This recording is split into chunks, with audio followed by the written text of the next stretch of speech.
Tiedätkö sinä ketään henkilöä, joka on juonut vain yhden pisaran olutta? En minäkään. Tiedätkö henkilöä, joka on juonut 3 pisaraa olutta? Sama juttu.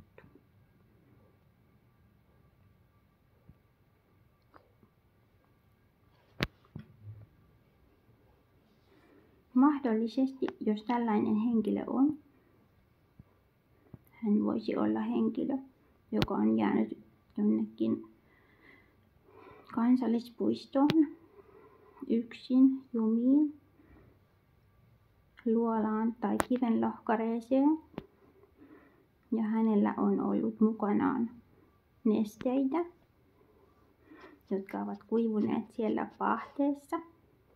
Ja sen jälkeen hän on joutunut pelastautumaan omalla nesteellään.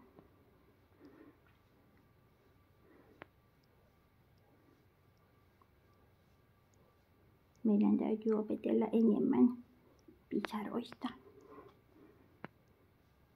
Näin me